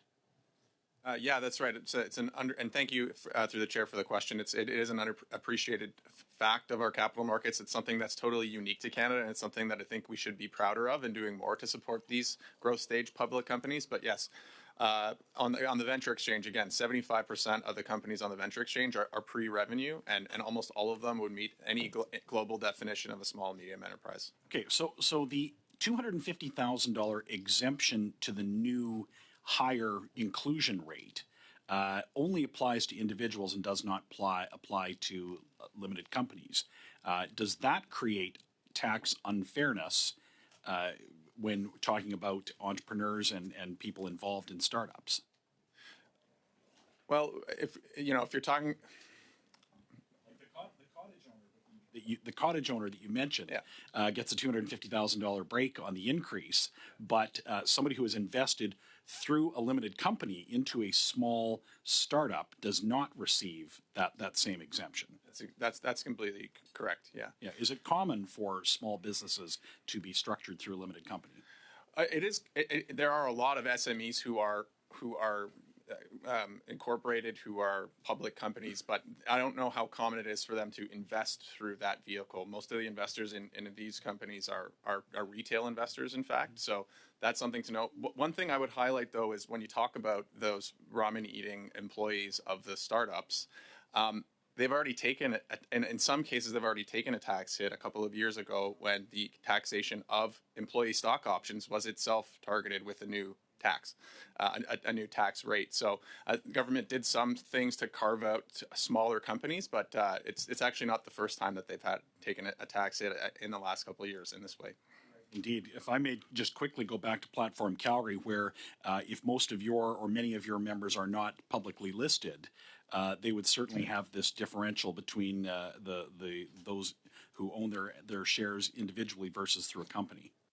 Correct. Yeah, we're working on exactly the companies. Most of these large number of companies we're working with are attempting to get listed, are attempting to get to that place where they can raise more capital to help them grow faster. And so if a business person, a professional who has a professional corporation or a small business owner who is saving for their own retirement, chose to invest in a small business, take a chance with part of their investment portfolio on a small business or a tech startup, they don't get that same treatment that an individual would.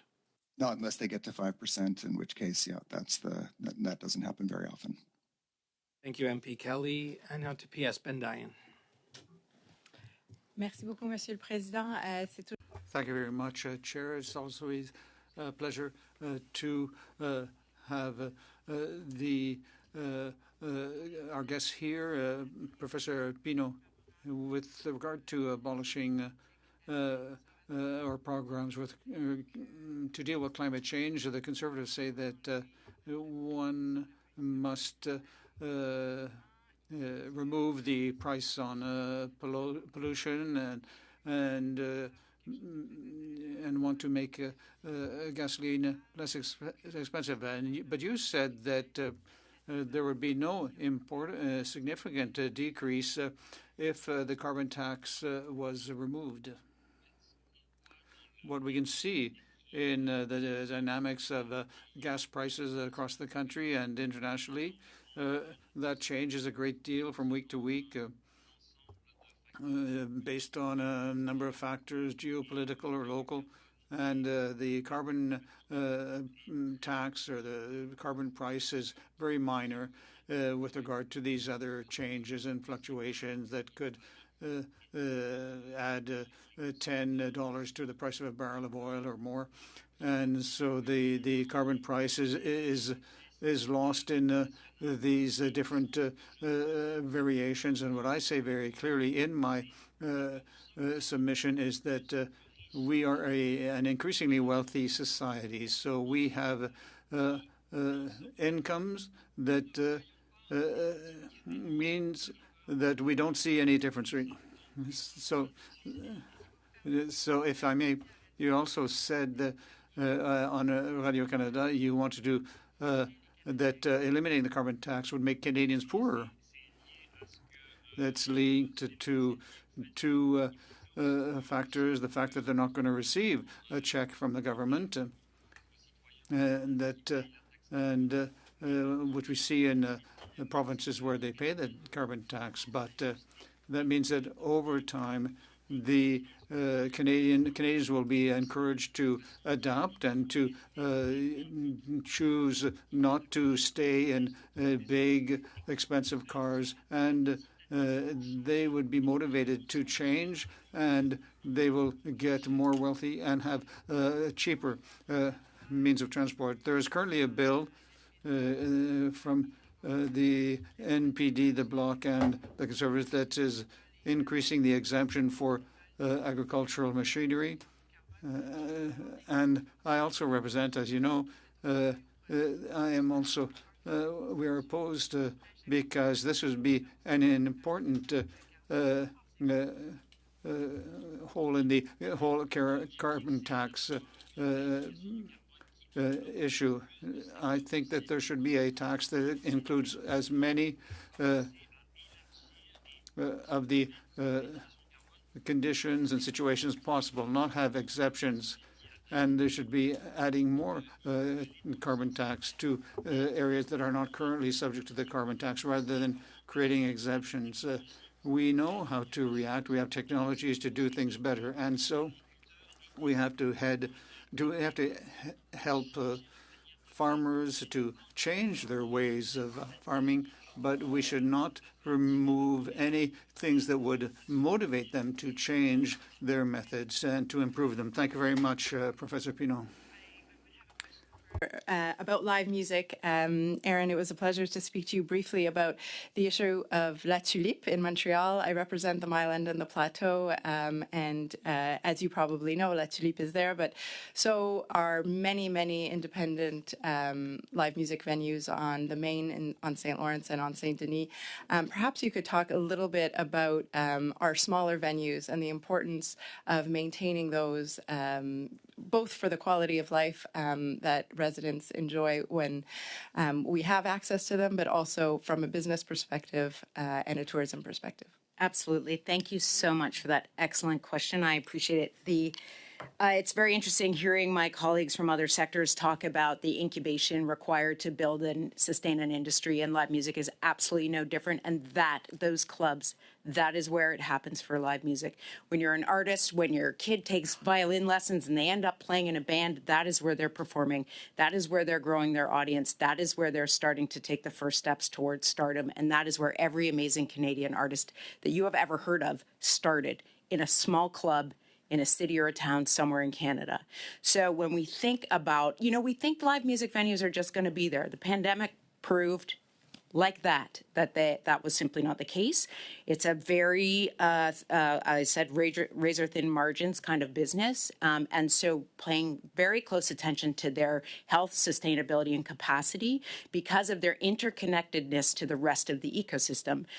We think of small live music venues as a venue ladder, small, medium, and large venues where artists can slowly grow their career, and these incubator, grassroots, independent, small clubs are fundamental to that experience. So for the artist, and then to the tourism piece, obviously attracting folks to come to a neighborhood to enjoy a show, to discover a new act, having dinner in the neighborhood, and so on. One last question. Time. So we're moving to our third round now, members, and it's MP Howland. Thanks, Chair. To Mr. Clark, Canada is in a break glass productivity crisis. According to the Bank of Canada, we've seen investment, business, jobs, talent leaking at a quite alarming rate to the U.S. In fact, investment from Canada is somewhere in the $500 billion that went to the U.S. And just recently, there was some news that even Brookfield, who the head is Carbon Tax Carney, even his company has packed up and looking to move to the U.S. now. How does this increase in capital gains tax hike? What does it do for businesses when they're looking to scale up? Does it disincentivize them to wanting to scale up in Canada versus the U.S.? Thank you for the question. I would say, from our perspective, it's really about risk reward, and these are risky investments when you're talking about scale up companies. When you change the reward structure, when you change the rewards available at the end of the investment, it makes it that much riskier to do. And so in that way, it would disincentivize those types of investments. And talking about the carve outs for entrepreneurs, those don't actually, in most cases, as we've heard, those don't actually apply to outside investors in those companies. And so they would end up paying typically more capital gains at the end of the day. So it would be more of an incentive to go where there's more of a reward for the risk that you take. So in this case, it would be the U.S. compared to Canada because of this increase in the capital gains tax rate, correct? It could be. I mean, it could be any number of places. I would say that's really what's at the core of our recommendation here, is that leaving the cottages alone, if you or if you really want to tax them, go ahead. But you could really focus on keeping the rate on Canadians investing in Canadian companies the same, or even lowering it, and it works to that incentive structure. Mr. Rock, same question to you in regards to the companies that you deal with. Yes, this is the incentive structure is aligned that way. I think we have to look at all of it. It's availability of talent, it's availability of capital, it's availability of customers. And when our ecosystem is incented for growth, all of those things come into alignment. And I believe we're putting friction in right now and causing people to look elsewhere. Mr. Rock, the companies that fall under platform or the ones that you deal with, would you say the ones that are impacted the most with this capital gains tax hike, would you categorize them as the ultra wealthy? No, they are not. These are a lot of people who, honestly, they are. Some of them are very young. They're just getting started. There's a few of them that are people who've come out and it's their second or third try, but the vast majority in a place like Calgary with high growth is people who are going at it for the first time. So no, they are not. These are ordinary people. They're your neighbors. So they're not this magical 0.13% that the government keeps claiming. They don't fall under that category, correct? They don't. Some investors would, and I want to be clear about that, but it's the ripple effects that I think we're most concerned about here, is that if those investors are disincented, you have all of this other part that gets swept up in that, and that's where we're seeing a lot of friction. How about you, Mr. Clark? Would you say that they fall under the ultra wealthy category? What I would add here is that the vast majority of investors in the venture companies that I've been here talking about today are retail investors. They're average people saving for their retirement, by and large. Right. So again, they would not fall in the magical 0.13% in your opinion. I don't have statistics, but yeah, they're everyday people. Everyday people just trying to take a risk to help Canada out, correct, and themselves and their families. Yeah, they're people who believe in these companies and in these technologies and in wanting to see them succeed. They're also they're the employees of these companies a lot of the time as well, as mentioned. Mr. Clark, your TMX is involved in Canadian energy markets, correct? Yes. This recent announcement of a oil and gas or emissions cap that the government just recently announced, will this have an effect on the growth of the energy markets here in Canada? So it's a new policy, and it's sort of a forward-looking question. I'm not an economist. What I can tell you is, looking back, and I would be happy to provide the stats to the clerk for the benefit of the committee. Looking back 15, 20 years, we've seen the trend in investment in Canada's energy sector really declining over time. 15, 20 years ago, it was high teens, low 20 billions of dollars, and this year, if it tops $1 billion, it might not. Okay. Thank you. And now to MP Thompson. Thank you. And I'm sorry I'm not in person, but I certainly hope to get a few questions in with different witnesses. So thank you all for joining us. If I could begin with you, Ms. Crocker, I found it really interesting, and it really resonated with me. When I think it was your second recommendation when you spoke about the need to be or to have some ability to be fluid in the funding stream so that you could be reactive and able to really adjust programs to meet needs, which I've worked in the sector, I think is incredibly realistic. And how do you do that? Or as a government, how does a government where accountability is so important in terms of ensuring outcomes are met? Because obviously, the needs in the sector is quite significant. How do you create a space where organizations can be fluid in how the program moves through through the systems or the organizations, but also able to really speak to the outcome so that there's a clear line that indeed by being fluid, you're able to achieve those outcomes in a very tangible way. Yeah, that's a great question. Thank you. And it's something that we've put a lot of thought into over the decades that we've been doing this work.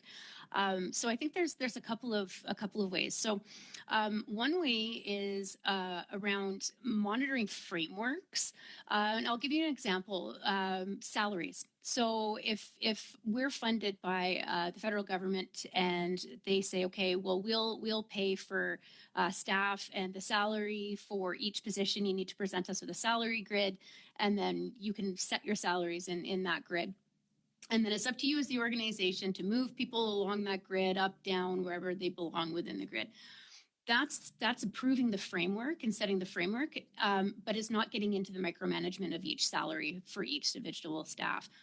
That's not what's happening for us right now. What's happening in our sector right now is we have to have every salary for every person approved. And if that person gets a salary increase because they've been at the organization for a year, because there's a merit increase, we have to go back to the federal government, put in an amendment for approval to have that person be able to get a 2% salary bump. So we're not asking to be, totally haphazard within these amounts. What we're asking for is for approval of frameworks so that we are then able to be more fluid in the way that we're delivering our services. Thank you. And it's interesting. I'm on the other side of the country, on the other coast, and I hear the same thing. So I really appreciate clarifying that. And if I could jump, because I am from Newfoundland and Labrador, and we love our live music, if I could switch to you, Ms. Benjamin, and I really enjoyed reading your recommendations for the committee. I wanted to just jump on the tourism-focused programs for a moment. Could you speak to how this ask or recommendation for us in the budget, how this could also align with existing tourism or expanded tourism programs and funding? I'm thinking in Newfoundland and Labrador, for example, there's part of an announcement very recently on elevating the tourism experience in Atlantic Canada, and one of those was around culinary experience, so that we could really make sort of raise the bar in terms of more local fresh foods and availability, especially when you leave the urban area and move to rural. Can you speak to how you see, or if you do indeed see, this tourism-focused program aligning with existing programs in areas around the country? Thank you for the question. Are you asking about the festival program in our submission and how it could align with existing tourism initiatives in the province? Basically, yes. So how by collaborating with tourism-related organizations really expand the outcome? Absolutely. And I thank you. I think that is happening to a certain extent through the Tourism Growth Program. However, our recommendation is suggesting for dedicated and increased festival funding. I think the opportunity exists for collaboration and partnership across the country, actually, and Newfoundland's always, and Labrador, a great example of remarkable live music and celebration, amazing fans and artists. The collaboration between the live music and festival community and the tourism sector, it was actually COVID that brought us closer together than ever. And it sounds strange today because we work together almost nonstop at this point, but it's a relatively recent relationship. So where there are existing programs, I would urge local industry to work directly with the destination organizations and the RTOs, et cetera, to see where the programs align and how they can collaborate most effectively to maximize the investments that are there, also to make the arguments for future investments, because as I'm here to say, they're exponential, and policy will prove that out. Thank you, MP Thompson. Oh, I'm out. Thank you. That's the time, and now we're going to MP Samari, please. Merci, Monsieur le Président. Thank you very much, Chair. Still for UPA. In 2.5 minutes, could you explain your recommendation with regard to the agri-stability, colons? Thank you. And we listen to the music. We listen to music in Quebec as well. So agri-stability is a program. The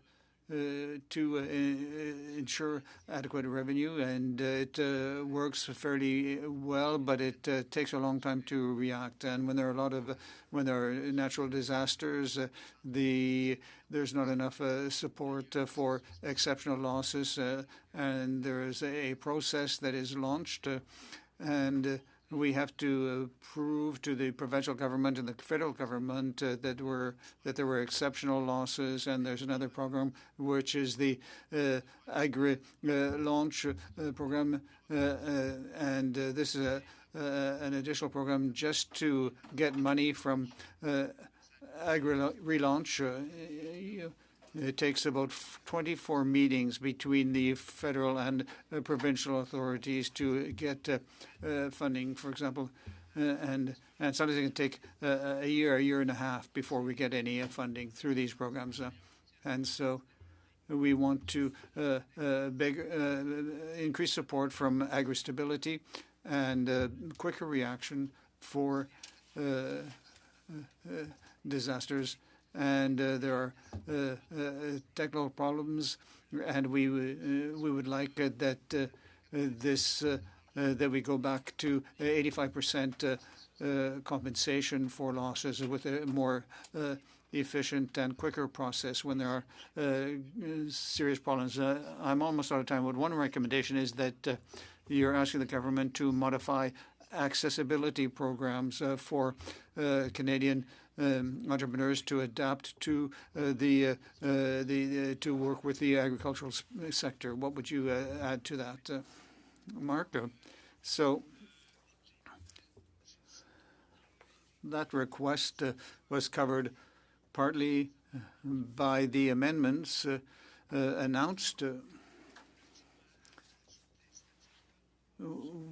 with regard to this measure. We would like to have these implemented more quickly at the business level rather than spreading them over 5 years. We would like it to be quicker. So I think this has been largely covered.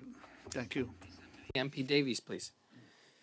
Ms. Crocker, you started to touch on international students, and we know that it's estimated that between 70,000 and 130,000 international students holding post-graduation work permits will see their visas expiring this year and in 2025.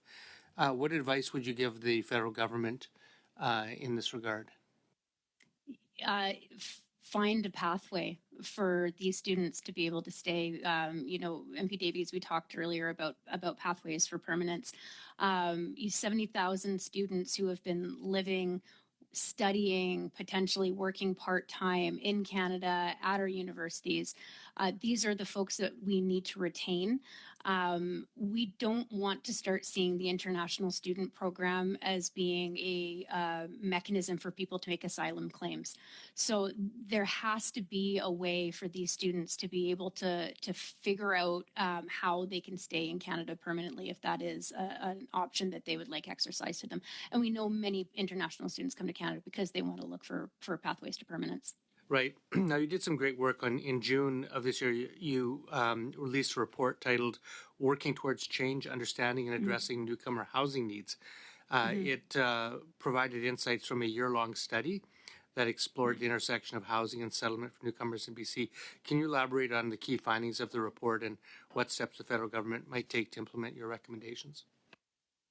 Yeah, absolutely. So we in that report we looked at many different ways that we can connect or understand that intersection of housing, newcomers and housing. And so we looked at everything from, and the recommendations stem from everything from find ways to decrease housing regulation or the regulation requirements for permits and approvals. But even things like looking at the National Occupancy Standards, the NOS code or the NOS standards, when we're looking at housing and we're looking at newcomers coming in, oftentimes what we're seeing as a barrier for newcomers accessing housing is these really kind of almost antiquated housing standards. And this actually goes to what Professor Pinault was talking about, where we seem to have this need to have this excessive amount of space, and it's creating or contributing to our housing crisis. And so if we look at the national occupancy standards and understand how families live globally and how families can live successfully globally, we can also start to look at how we can maximize the space that we have so that there's more opportunities for newcomers to be able to access housing and be able to access rental properties and purchase properties. Thank you. Thank you, MP Davies. And now we're going to MP McLean, please. Question for Mr. Clark again. Mr. Clark, you were talking earlier about the amount of economic damage that's been done over the last handful of years. You said 15 years, but I think that might be a little much from the reductions in investment in Canada's oil and gas industry. Can you elaborate on that just a little bit, please? Thank you for the question through the chair. Yeah, look, specific to the energy industry, there's been a decline in investment flows trending over more than a decade for sure. I have to confess that it's goes back to before my time in this role, but as I mentioned, I would be more than happy to provide the hard data to the clerk for the benefit of the committee. Okay. Again, Mr. Clark, in the rest of the world, oil and gas investment is going up, including in the United States and in Norway. Would you suggest that maybe it's government policy that's slowing down oil and gas investment or reinvestment in Canada? It's certainly a cyclical industry. There are lots of factors at play here. I think I've been on the record already today talking about how. Is it more cyclical in Canada than it is elsewhere? I honestly can't comment on that. Yeah. Right. So this new hurdle that the government's put in the way this week, creating more uncertainty in the Canadian oil and gas industry, Canadian energy industry, do you think it's going to help our competitive position with other private or other democratic countries that have oil production? I don't actually. I don't think. You think it'll be worse? Look. I can't comment. It's a right turn. It's a right turn, left turn. It's going to be better or worse. So it's going to take, let's see, 151,300 jobs out of Canada. It's going to reduce our GDP by 1% per year for the next decade, which is something else because GDP last year only grew by 1.1%, even though we had more population. So almost zero on a net basis. Do you think this is going to help the sector on the TMX? Do you think the TMX will lose listings because it is no longer a favorable place to invest in energy companies? I think Canada is and remains an attractive place to invest. I really can't comment on the decisions that executives will make. Well, in this I'll regard, check you on that because if you're in the oil and gas industry and you're in a country that's saying we don't want you anymore, you're not going to, and you'll look for other listings, much like they've looked for other listings when they moved out of the Netherlands to the UK as in BP. I'm sorry if I'm making you uncomfortable, but let's talk about what this goes down to at the end of the day, because this is a finance. This will be, according to Conference Board and Deloitte of Canada, this will result in 1.3% less government revenue across Canada. What does government do if they lose revenue? Sorry, it's a leading question. They raise taxes. Okay, are they going to raise more capital gains taxes in your opinion? Yeah. Thank you for the question. Thank you for all of your questions. That's not for me to say. What I can say is that we're here to be a constructive partner with governments, whoever is in office. Well, the question I'm trying to pose to you and you seem to be avoiding here is this greater uncertainty created by this federal government in the oil and gas industry, in the energy industry, going to be beneficial for the companies that list on the TMX exchange or the opposite of beneficial? I thank you for the question, and I'm not trying to avoid your question. I'm just not necessarily in a position to answer it directly. What I can say. Okay, let me quote the Minister of the Environment, who said, "No other country in the world that produces oil and gas is doing anything like this." Why do you think that is? You could say it's stupid policy if you want. Why don't you just give the evidence, Greg? I am. Yeah, look, again, I really appreciate the question. I'm not trying to dodge. I don't have a good answer for you. Okay, no good answer. Let me go back to Mr. Rock here. Mr. Rock, the government came up with this absurd number about the number of people that are actually affected by this capital gains inclusion rate increase. In your opinion, the number of people that are working for companies that under your tech umbrella there, how many of them, or how often will one of them work before they actually incur a capital gains inclusion? It'll be years, and that's their goal is to get to the point where they will have a capital gain at some point, maybe. But we think there's about an 85% to 90% failure rate when you're starting a company. That's why we need as many people behind them to get behind it. We're trying to change that ratio, but that's it definitely is tailwind or headwinds for folks who are really trying to get started. So many more people than 0.13% are impacted by this. Thank you, MP McLean. That's the time, and we're going to our final questioner, and that is MP Sorbara. Chair, and welcome to all the witnesses. David from TMX Group, thank you for providing the answers that you could provide. We invite witnesses, and I've been on this committee for many years, to provide insights on how we can continue to grow the Canadian economy, create good jobs for middle-class Canadians, and do what's right. One thing I'd like to put on the record, Chair, is Canada's economic growth story. Today, Statistics Canada provided the revised estimates for economic growth in Canada. I would like to say that the cumulative total revised growth rate here in Canada for the last 3 years is a positive 1.3%. In fact, if I can go through the 3 years, Chair, from 2021 economic growth, the reported number 5.3% goes to 6%. In 2022, the economic growth rate for Canada goes from 3.8% to 4.2%. And for 2023, the economic growth rate goes from 1.2% to 1.5%. This then obviously, Chair, makes the per capita GDP story much different from what is being reported. And that is good news for Canadians. It may not change the price of groceries at the grocery store and so forth, which we know have been impacted by global inflation and how people are feeling. But Canadians need to be rest assured at home that this government, coming out of the COVID-19 pandemic, put in the necessary resources and supports to businesses, to workers, that we wouldn't allow scarring to happen in the economy. And we would allow our economy to exit and full throttle recapture the GDP that was lost. And I'm so proud to be part of that government that allowed that to happen. Now, Mr. Clark, you're from the TMX Group. Where's the TMX these days trading at? Where are we at right now? You mean our company stock or the S&P TSX? The S&P TSX. Are we at a record high right now?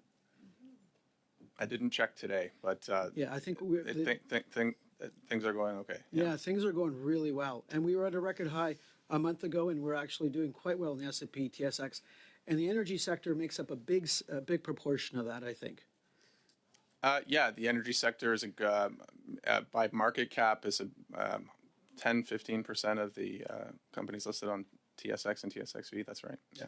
For full disclosure, I have the wealth advisor. I don't know what I own or don't own in if any of those companies. I know in my prior lifetime, I did have shares of oil companies and natural gas companies and so forth. Today, I don't know, so I just want to put that on the record to be upfront. But the S&P TSX and the subsectors are performing exceptionally well. We know that, and we also know that the IMF came out with their economic growth forecast and said that Canada would grow the fastest in 2025 at 2.4%, even faster than in the United States.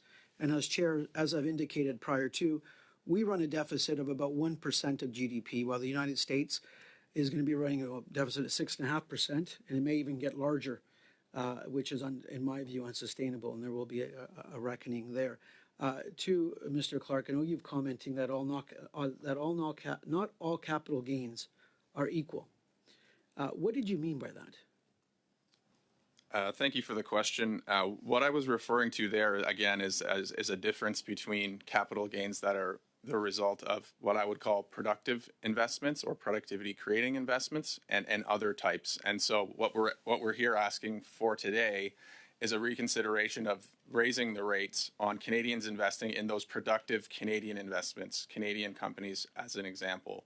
And we think, we think it would be beneficial to reconsider that raise, to not raise the rate on gains that are accrued from Canadians investing in Canadian companies, or you could even potentially look at reducing them if we want to address the issues of flagging productivity and slow economic growth. And to any of the concerns out there, look, with regards to the oil and gas sector globally, you look at a country like China. China, I think, has one of the largest electric vehicle companies called BYD, I think is the name, or so to that extent, I think that's the acronym. So the Chinese have gone out and built this huge electric vehicle company. And we know the United States has placed tariffs. We have placed tariffs to protect Canadian workers, both on steel and aluminum and electric vehicles. The Europeans have done so as well. So the transition away from oil consumption, traditional oil consumption, the way we look at it, it started. But it's not only started, it started with countries like China, where I believe the EV market share is now over 20% in the world on EV sales. It started. Now, a country can be what I would call a dinosaur or laggard. And I remember there was a Reform Party leader that there was some dinosaur thing, if I remember that, from many years ago. Or we can be first movers. We can be the leaders of the world and go where, as we would say in the hockey analogy, is where the puck is going, and take the puck and actually score the goals and create the jobs. That's the way I look at it. And I think those countries and those companies that are doing that will be the leaders of the world tomorrow. Now, I agree, we've got to get applications and developments done faster in mining and resources. I think Peter's giving me the chair saying that's enough, Francesco, to stop there on my time. So I will stop there. Mr. Clark, I thank you for your testimony and all the witnesses here. I am the last of the individual speaking. It's always great to hear from a wide variety and diverse voices in our economy and in our country. Well, thank you, MP Sorbara. And like you said, we want to thank all of the witnesses for their testimony on our pre-budget consultation in advance of Budget 2025. I am going to remind all members, because these are our final witnesses. We've had many witnesses and many submissions, and what we're asking you to do now is prioritize the recommendations that you will want to get to our analysts so that they can do their job. And we've asked for this Friday, if they require translation, clerk, yes, next Friday, if they require, by the end of next week, Friday, if they require translation. If they don't require translation, then the Monday thereafter. So if we can all do that, that would be great. And we wish our witnesses the best with the rest of your evening. Thank you very much for coming before our Finance Committee. Thank you. We're adjourned.